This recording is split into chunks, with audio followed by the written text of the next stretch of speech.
plata, plata. Cash, cash, cash. Make noise. Get money, get money. Make noise. Waiting. Spam, bam, bam. Hey, spam, bam, she wanna flick for the gram. Plus her baby sabe who I am, so she wanna do it all on cam. Like, hold up, sabe how to hold a pull up. Soon as we done, I'ma roll up. Full lines are better, I pull up. In a world where we've had over 200 and something coups, it's not surprising that almost 106 of them came from Africa. Now, this particular country today is a country we've spoken about before, because coups are not new to this country, and neither are the people there new to coups. Hi, welcome to the African Footprints podcast, and my name is Efi Joan Atieno. 2 weeks after young officers ousted Burkina Faso's transitional president in the country's second coup in less than 9 months, Captain Ibrahim Traore was sworn in as president. At a national assembly on Friday, military, religious, and community leaders gathered to formalize Traore's appointment. At the end of September, 34-year-old Traore seized power, promising to secure the nation more effectively than his ousted predecessor, Lieutenant Colonel Paul Henry Sandogo Damiba.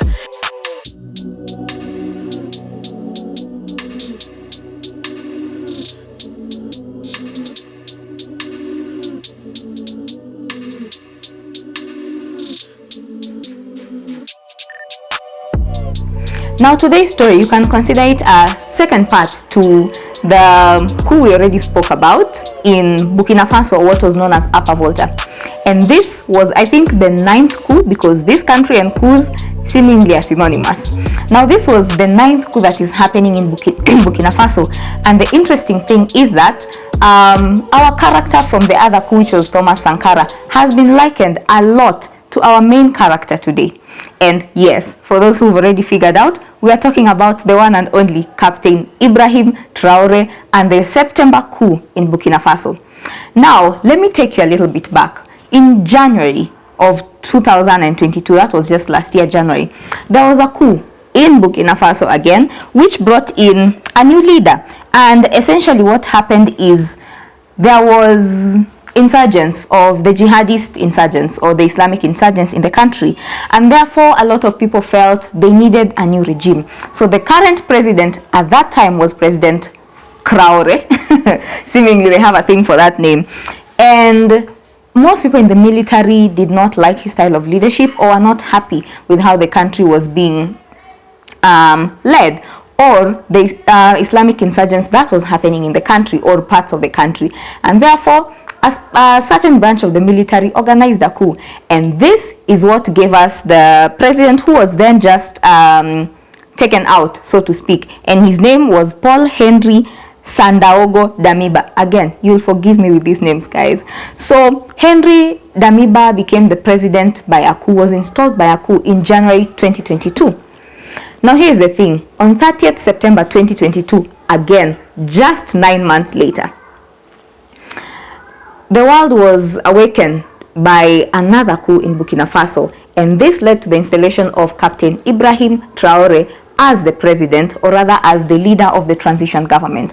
Now, let me just explain a little bit what transition governments are, because they have been quite common in Africa. We've had them in Sudan, we've had them in South Sudan, the larger Sudan and South Sudan. I think we've had one in Somalia as well. We've also had a few in Burkina Faso and Gabon. And there are a few other countries, maybe just look into it. So a transitional government happens most of the time when there is a vacuum that is left. And this is mostly occasioned if there is a coup that has taken place and the election has not been announced yet. So there'll be a government that is put in place to just hold forth until an election is held. And most of the times it is the military leader that takes over. Like if, for example, if the Kenyan coup had succeeded in 1982, Hezekiah Ochuka would have been the president of the transitional government until the next elections were to be held. Now that is essentially what happened.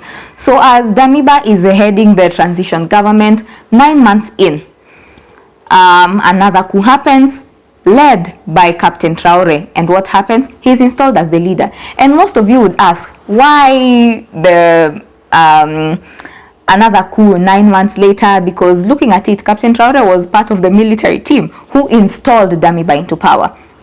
Now here's the backstory. Around January, there was, like I said, the jihadist insurgents.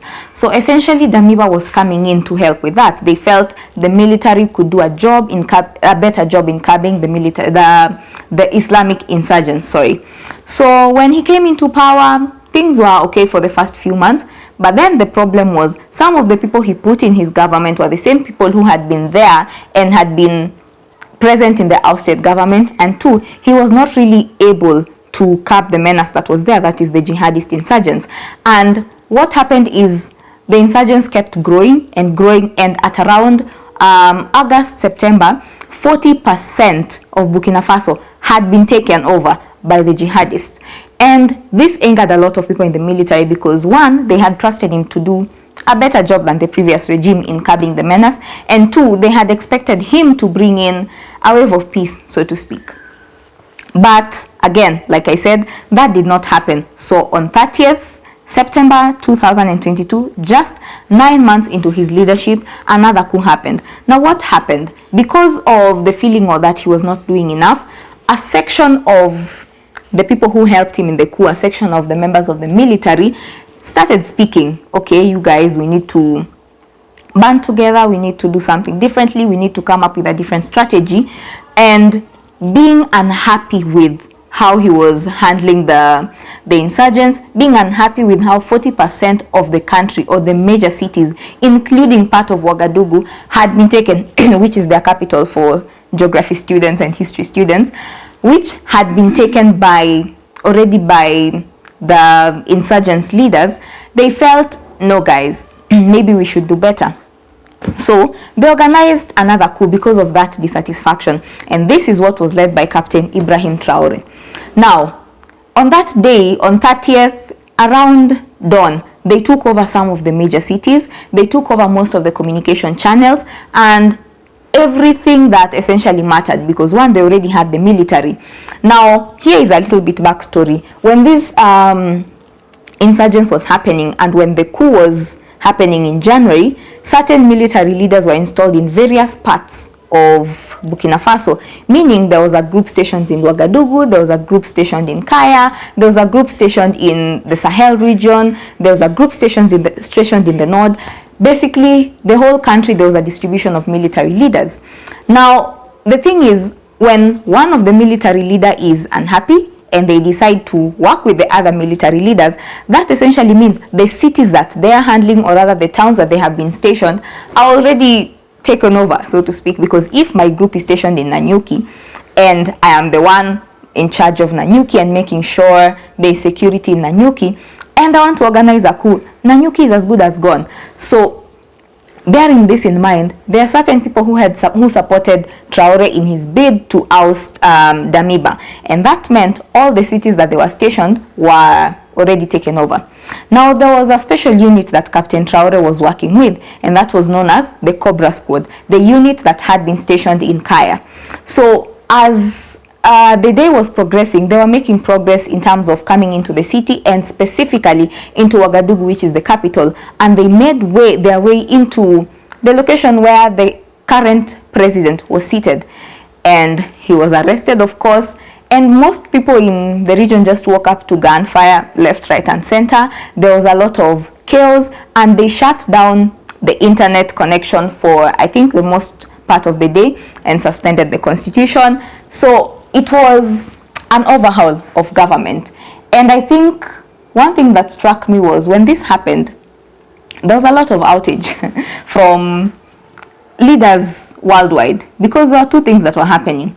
One, this was not only just a coup after 9 months of having another coup, so it caused a lot of instability, that is one, and most people could not work because of that. So most people had to stay in their homes. There was essentially some sort of state of emergency. No one could leave their homes, no businesses could be open.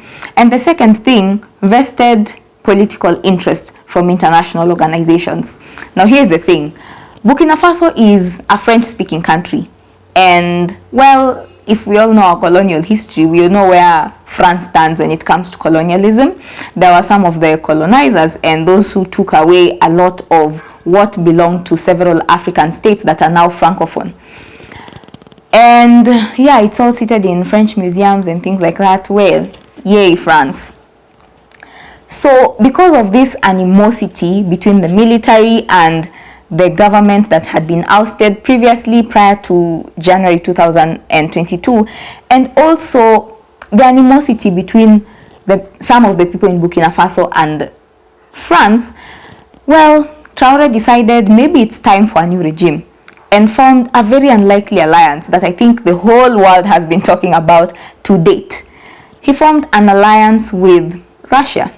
Yes, the one and only Russia that is causing havoc in Ukraine and threatening a third world war.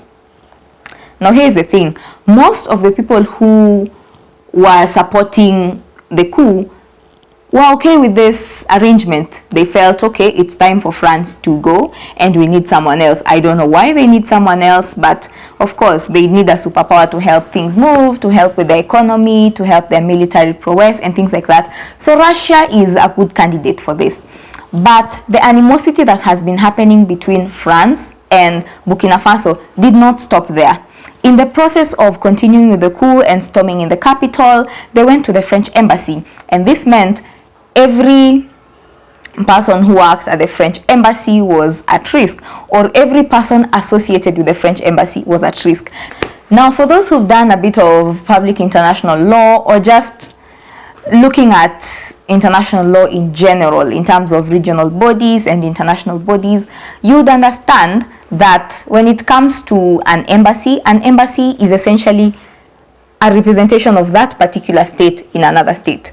For example, if I am in another country, let's say I am in Uganda or wherever, and I go to the embassy or the consulate of Kenya, I am technically in Kenya in that moment. So right now, if an American runs and goes into the American embassy, they are technically on US soil, and therefore you have no jurisdiction over there. And that is essentially the problem here because, well, they invaded French territory, and I feel like France was just looking for a reason to get involved with the coup. But anyway, that's a story for another day, and I think I'll do a short clip about international interference and state sovereignty because that would be hella interesting. So there was a lot of outage from religious leaders, from regional bodies like ECOWAS, the Economic Community of West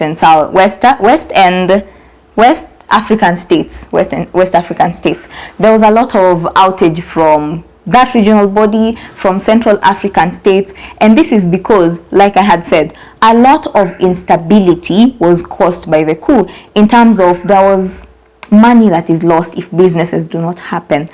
If there is political instability, there is less investment coming in from international bodies, and there is less travel or tourism, and that makes life difficult. So in a way, it was inconsiderate of Traore and his team because they did not consider the people that they are governing. Now, do we expect another coup in Burkina Faso? Maybe, who knows, because not everyone is happy with Traore. A lot of people feel he's a bit radical, and like I had said, I think in the first episode of this season, a lot of people compare him to the late Thomas Sankara, and this is not because of the red beret or the military outfit that he wears even to international meetings, which I love, by the way, because suits are overrated. I feel like a lot of people are putting him on a pedestal, and the danger of that is that if he fails to meet the standard they have set, because, well, we all know Thomas Sankara. There is a place we rank Thomas Sankara when it comes to African leaders that were radical, African leaders that had the best of Africa in their hearts, and he was one of them. So Captain Traore and his radical ideas, yes, might be endearing to so many people, and that's why many people feel he's like the next Thomas Sankara. However, the danger of that is that if he fails to meet up to the standards that people have set, or he fails to meet up to the pedestal that people have set him on, then it poses a threat. And just like we've seen with Damiba, he was installed in January, but within 9 months, people are already unhappy. The same military that got him there was unhappy and decided to organize another coup to oust him. Who says that cannot be the fate of Ibrahim Traore? It could happen, it could not happen. I'm not jinxing it. I'm not saying he's a bad leader. I am not in Burkina Faso, so I might not be in a position to know or understand. But if there's one thing with Burkina Faso, it's that history repeats itself. And if that is a pattern they're setting, that every time someone is unhappy with a particular regime, there's no need for democracy, that goes out the window. The constitution goes out the window. The penal code was changed, that goes out the window. A lot of political arrests were overturned. So it brings a situation where it's a state of anarchy. And if I am a member of the military, or a leader in the military, or in one of the groups in the military, and I feel like this government is not working for me, I am at liberty to change that by essentially organizing a coup.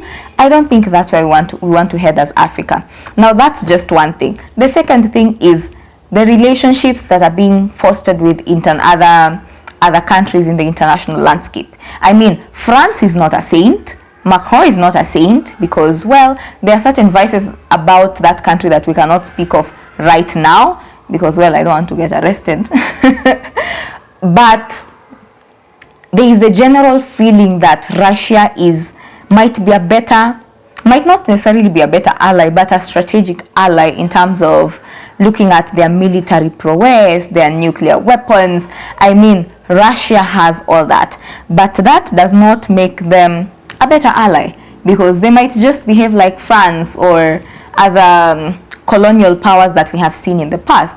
So again, it makes you wonder, then what is the place of African leaders in the international landscape if we are getting rid of one and just getting into bed with another? Since 2020, Ukraine has been experiencing the heat, a serious war from Russia, and this is the person Burkina Faso has chosen to go to bed with. And I think it says a lot. Well, it's a gutsy move from Ibrahim Traore and his regime. It might also be a dangerous one, because things could flip like this, and Russia is a fluke, so who knows how it will end. Anyway, this has been concerning, such that the Islamic organization has also come forward to call for peace in Burkina Faso. And I think, together with everyone else who's calling for peace in Burkina Faso, I think it's time for peace. 9 coups is a bit too much, so maybe you guys need to give it a rest. Anyway, that's all I had for today. I thought this was a very interesting story to highlight, especially in terms of how international powers come into play when it comes to democracy and just civil rule in African countries. And I think that's a conversation that we need to have, not just our leaders, but even us as citizens, and understand why is it that we must have US as an ally, why is it that we must have certain states as allies, and why is it that we don't focus on having allies as African states, except Morocco, those are Europeans. Anywho, that's all I had for you guys today. You can look more onto that story. It's still a developing story, so there's really not much about it now because it's developing, and I will definitely be talking more about it as soon as there's more information outside about it, and as soon as they set an election date so that we can have democratically elected leaders. Thank you guys for watching. Remember to share, remember to subscribe, like, and leave a comment down there. At least we can be able to engage. Thank you. Bye.